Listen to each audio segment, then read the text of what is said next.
कहा कहते हो सूरत शब्द का दोहो। સુરત શબ્દની સ્થિતિ કે જેને સાક્ષાત્કાર કહેવાય, ભક્ત અને ભગવાન ઉપાસના ભક્તિ કરતા કરતા ભગવાનનો સાક્ષાત્કાર થાય એટલે ભક્ત અને ભગવાનમાં અભેદ આવે, એમાં કોઈ જુદાપણું ન હોય. ભગવાન સ્વયં કે અહમ ભક્ત પરાધીનો, અને ભક્ત કે હું ભગવાનને આધીન છું, અને ભગવાનને એમ થાય કે હું ભક્તને આધીન. તો સુરત શબ્દ કા દોહો, જ્યાં અનિર્વચનીયતા છે, એ જ સ્થિતિ છે, એ અવસ્થા છે, એનો બીજો કોઈ વિકલ્પ જ નથી, માત્ર એક જ અનિર્વચનીયતા. જગતમાં એ વગર કશું અન્ય છે જ નહીં. બાકી જે કાંઈ છે એ વૃત્તિઓ છે, વ્યવહારની વૃત્તિઓ છે, આસક્તિની વૃત્તિઓ છે. બાકી આ નશ્વર જગતની અંદર શાશ્વત એક માત્ર આત્મા છે, અને એ જ આપણું પોતાનું સ્વરૂપ છે, જે આપણે પોતે જ છીએ. બાકી કશું જ આપણું નથી, કશું જ આપણે નથી, અને કંઈ પણ એમાંનું આપણી સાથે આવવાનું નથી. એટલે શાશ્વતતા, અનિર્વચનીયતા એ માત્ર આત્માને માટે છે. આત્માનુભૂતિ થયા પછી, જેને આત્મ સાક્ષાત્કાર થઈ ગયો, એ સ્થિતિ આવ્યા પછીથી એને કંઈ કરવાનું જ ન રહે, એને વિધિ નિષેધ પણ નથી રહેતો. આશ્ચર્ય થાય કે આખી જિંદગી આવી અનેક ક્રિયાકાંડો કરતા હોઈએ, વિધિઓ કરતા હોઈએ, અને જયારે આત્માનુભૂતિ થઈ જાય પછી કશું જ કરવાનું ના રહે. કારણ એક માત્ર એવી અવસ્થા છે જે આત્માનુભૂતિ, જે સુરત શબ્દ કા દોહો, એ બંનેનું સામંજસ્ય, એનું એક સમરસતા એવી આવી ગઈ કે એની અનુભૂતિ કહા કહેતે હો, શું કહો છો. જેમ આપણે કંઈક ન સાંભળ્યા જેવું સાંભળ્યું હોય, ન જોવા જેવું જોવાઈ ગયું હોય, કંઈક અકલ્પ્ય એવું બની ગયું હોય, તરત નથી કહેતા ના હોય, હે ના હોય. એટલે એની પાછળનો ભાવ શું છે કે અશક્ય જયારે શક્ય બને ત્યારે આશ્ચર્ય ઉભું થાય. અને એ આશ્ચર્યમાં એવું હોય કે એની પાસે કોઈ વિચાર ના હોય, કોઈ શબ્દો ના હોય, એટલે તરત આમ બોલી જાય સાચી વાત ના હોય. કેમ? તો એમ અહીંયા કહા કહેતે હો સુરત શબ્દ કા દો હો, આ બેનું મિલન થઈ ગયું, બંને એક જ થઈ ગયા. બહુ આશ્ચર્યની વાત કહેવાય, ખબર નહીં. તો જયારે અશક્ય શક્ય બને અને એ આત્મા અને મન, બે વૃત્તિઓ બધા એક થઈ જાય, કે જે સામાન્ય માટે જોઈએ કે અશક્ય છે, માળા ફેરવતા તો મન સ્થિર નથી રહેતું, અને એ કેટલી બધી અશક્યતા ભયંકર, કે મન એટલું બધું ચંચળ છે કે સ્થિર થવું મુશ્કેલ છે. પણ એ અભ્યાસે કરીને સમય જતા એ પણ સ્થિર થાય છે. અનુભવપૂર્વક સંતો કે છે, મહાપુરુષો સિદ્ધો કે છે. એટલે કહ્યું સુરત શબ્દ કા દોહો એક હુઆ. બંને એક થઈ ગયા પછી કહેવાનું શું? બસ પછી કશું જ બાકી રહેતું નથી. કેટલો સરસ ભાવ છે. સુરત શબ્દ કા દોહો, સુરત શબ્દ કા એક હુઆ તબ કહા કહેતે હો.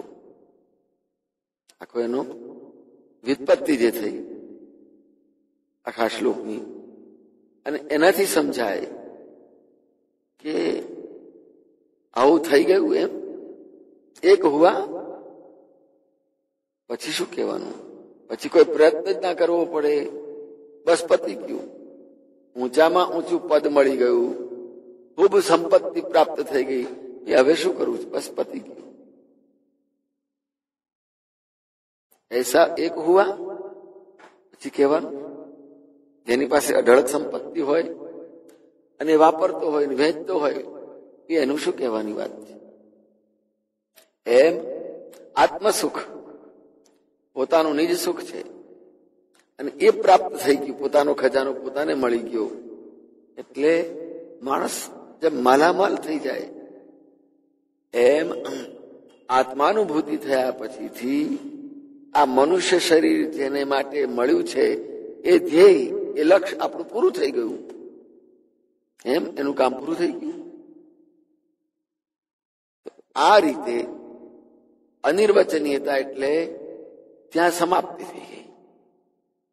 જેમ રેલવે ખૂબ દોડતી હોય, પણ જ્યાં ગાડી રેલવેને પાટાનો છેડો, ત્યાં પાટા ઊંચા કરી દઈને એક આડી એની રેલ મારી દેવામાં આવે છે. એટલે ત્યાંથી પછી આગળ જવાનું જ નહીં, જઈ શકે જ નહીં. ત્યાંથી આગળ ને પાછું, ત્યાંથી પાછળ. એમ અનિર્વચનીયતા કહી સુરત શબ્દનું એકત્વ. એટલે ત્યાંથી પછી પૂરું થઈ ગયું. મૃત્યુથી તો આગળ જઈ શકાય છે. મૃત્યુથી તો એક શરીર છોડીને બીજામાં, એક ગતિથી સદગતિ, આગળ પરમ ગતિ એમ જઈ શકાય.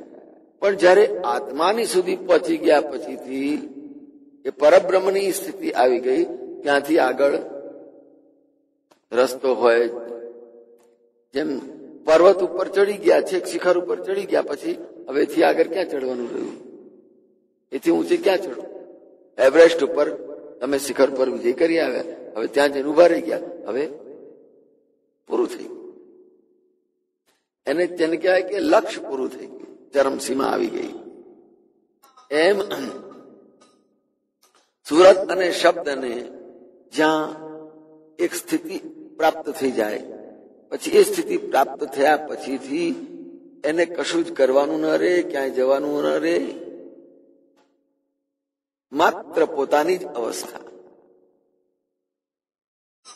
અને ત્યાં એને પોતાને એટલો આનંદ થાય, જેમ વિજય પ્રાપ્ત કર્યો હોય કે હું સર કરી આવ્યો આટલી ઊંચાઈને, અને જે આનંદ થાય, બસ ત્યાંથી પછી એ પોતાના મૂળ સ્વરૂપને લઈને પાછો ફરે. પણ શરીર ભાવો ન રહે. સદગુરુ મોએ આન મેલે. અને આ સ્થિતિ જ્યારે ગુરુ મહારાજ મળે ત્યારે આપોઆપ જોહો. તમે તમારા પોતાના સ્વરૂપને તમે જાતે જ જોઈ શકશો. બીજે શોધવા નહીં જવું પડે. અને બીજું કઈ છે જ નહીં એના સિવાય, કે જે આપણા પોતામાં આપણે પોતે છીએ તે. હું જેમાં બેઠો છું તે હું બીજો નહીં. જેમાં બેઠો છું તે પણ હું નહીં, પણ હું બેઠેલો છું તે હું છું. આપોઆપ જો આ પ્રમાણે પોતાના સ્વસ્વરૂપને, આત્માનું દર્શન પોતે જ કરી લે, જેને આત્માનુભૂતિ કહેવાય.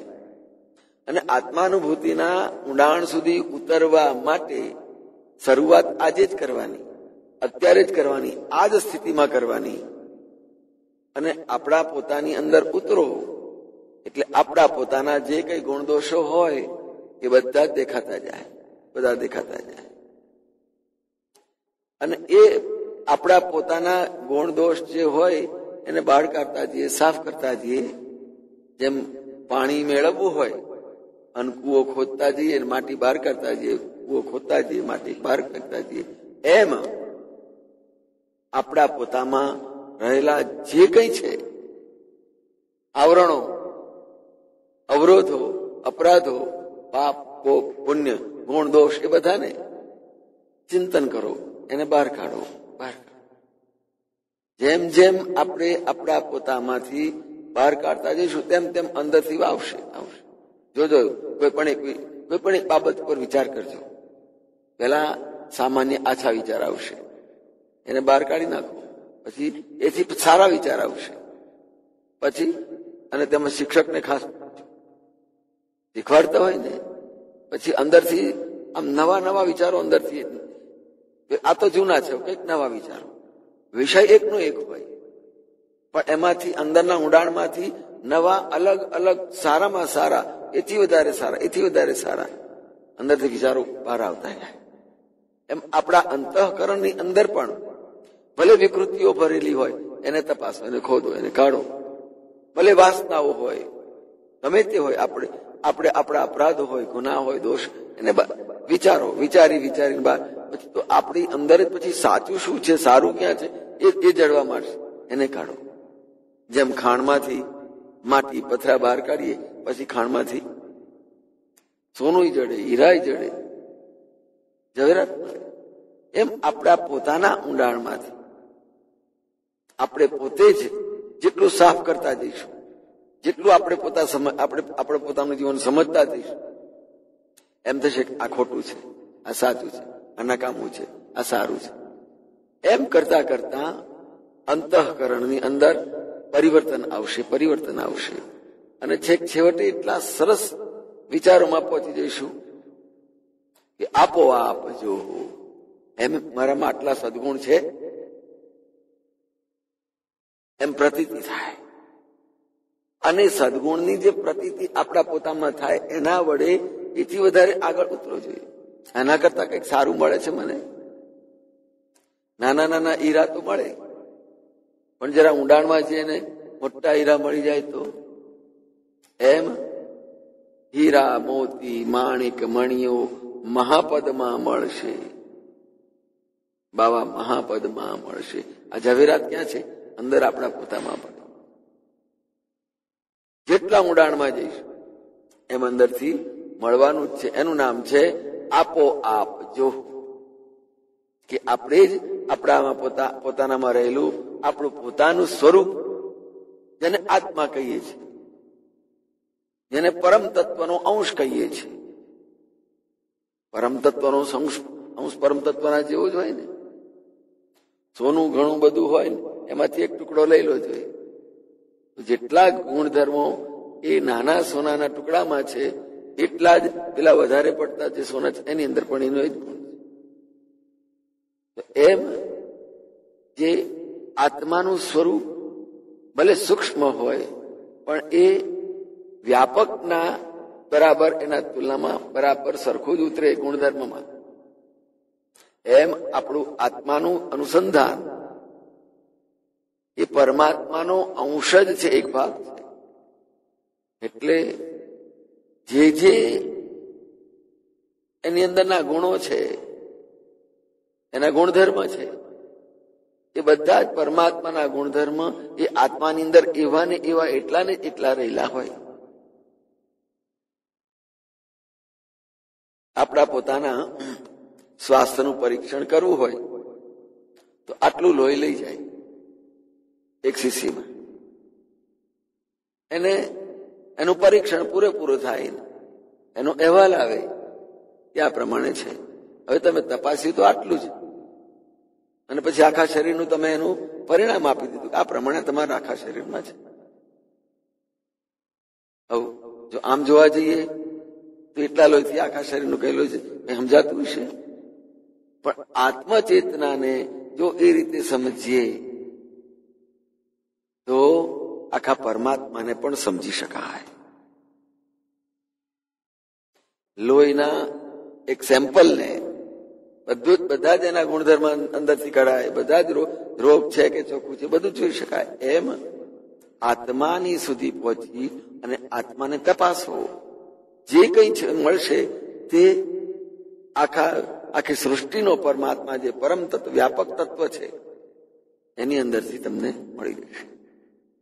જો પરમાત્મા સમગ્ર સૃષ્ટિમાં વ્યાપક છે તો આપણો આત્મચેતના આપણા આખા શરીરની અંદર વ્યાપક છે. હવે આખા શરીરમાં તો કેટલા અબજો એના કોષો છે, એકલા મગજના જ કોષો છે, કેટલા છે? 100 અબજ. 100 અબજ એટલે કેટલા થયા? ખર્વ થઈ ગયું. તો જો મગજના 100 અબજ કોષોની અંદર આત્મા દરેકે દરેકમાં ચેતના રહેલી છે, તો આખા શરીરના કેટલા હશે? તો જેમ આખા શરીરના એક કોષોમાં આત્મચેતના વ્યાપેલી છે, એમ સમસ્ત સૃષ્ટિ અંદર જે ઘાસ, પાન, પાંદડા, પશુ, પક્ષી, જલચર, થલચર છે, કેટલા અબજો હશે? એ બધામાં એ વ્યાપક પરમાત્માનું અસ્તિત્વ, ઉપસ્થિતિ છે. પણ એ વ્યાપકને સમજવો હોય ને જોવો હોય તો આપોઆપ જોવો. તમે તમારામાં તમારા રહેલા આત્માને જુઓ. એક હુઆ. પણ જે સુરતાઓ મનમાં ભળે અને મન શબ્દમાં, આત્મામાં ભળે, તો સુરત શબ્દનું મિલન કરનાર મન છે. અને સુરત શબ્દનો એકાકાર થઈ જાય ત્યારે એ વખતે આપોઆપ બસ તમે તમારી રીતે તમારા આત્મ સ્વરૂપને તમે જોઈ લો, ઓળખી લો. બીજાને કોઈ ઓળખાવાની જરૂર પણ નહીં રહે. લક્ષ્મણદાસજી મહારાજ કહ્યું, સદગુરુ મોએ આન મિલે તબ. મને આ માર્ગે ગુરુ મહારાજે ચડાવ્યો છે, અને ગુરુ મહારાજ મને મળ્યા ત્યારે આ સ્થિતિ, આ અવસ્થા સુધી પહોંચવાની મને જે રીત છે, જે માર્ગ છે, એ મને ગુરુ મહારાજે બતાવ્યો છે. અને એટલે જ આ ઉપક્રમ અને ઉપસંહાર છે. ગુરુબાવનીના અંતિમ શ્લોકોની અંદર હવે છેક સ્વરૂપ સુધી જ લઈ જાય છે. અત્યાર સુધી તો ઘણી બધી વાતો કરી, પણ હવે જે લઈ જાય છે એ છેલ્લું સ્ટેશન છે. ત્યાંથી આગળ પછી કઈ જ નહીં મળે. અને એટલે જ કહ્યું કે તમે તમારા આત્માની અંદર તમે ઉતરી જાઓ, જુઓ પછી આગળ શું મળે છે. તો જેમ એ અંતિમ જેને ચરણ કહેવાય, એમાં ગુરુબાવનીના અંતિમ હવે બીજા 2 શ્લોક બાકી રહ્યા છે, અને એ પરિપૂર્ણ રીતે સાધ્ય કરાવી આપશે કે આ આત્માનું સ્વરૂપ તમે પોતે જ છો.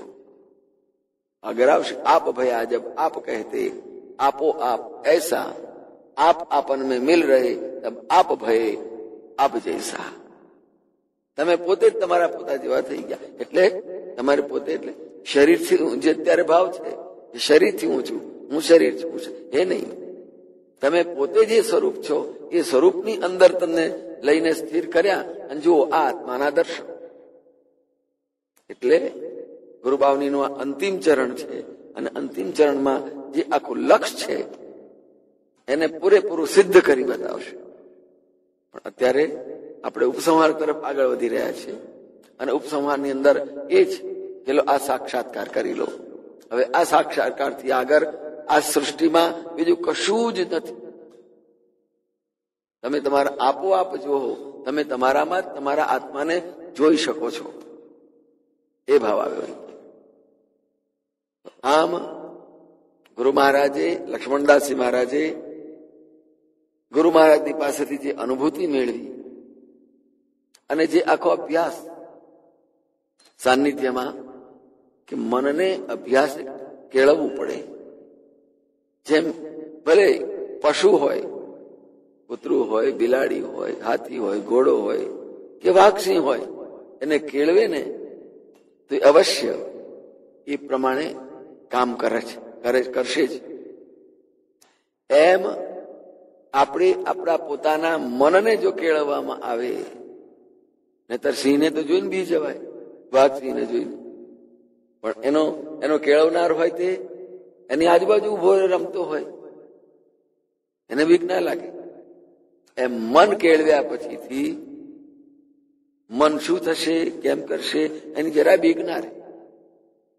પછી મન પોતાની સ્થિતિમાં જ, પોતાની રીતે ત્યાં જ બેસી જશે. એ સિંહને માથે હાથ મૂકીને ઉભો રહે ને, એની પાસે કામ લેનાર, કેળવનાર, તો સિંહને કશું ના કરે. એમ આપણે આપણા મનની ઉપર જ આમ હાથ મૂકીને ઉભા રહીએ પકડીને, તો આપણું મન ક્યાંય આઘું ના જાય, એ આપણને કંઈ પણ નુકસાન ન કરે. પણ એના માટેનો અભ્યાસ કેળવવો પડે તો આપોઆપ જોવાની જે સ્થિતિ છે એ પોતાના નિજ સ્વરૂપની છે. અને નિજ સ્વરૂપ સુધી લઈ ગયા પછીથી આપણને મનની બીક જરાય નહીં લાગે. જેમ સિદ્ધ મહાપુરુષો જંગલની અંદર પોતાની મસ્તીમાં બેઠા હોય, સામે વાઘસિંહ આવીને બેસી ગયા હોય, અને જરાય બીક ના લાગે. તો આ સ્થિતિ છે એ આપોઆપ જોવો કહીને મહારાજ શ્રીએ આત્મપદ સુધી પહોંચાડવાનો માર્ગ ખુલ્લો કરી આપ્યો. જય મહારાજ.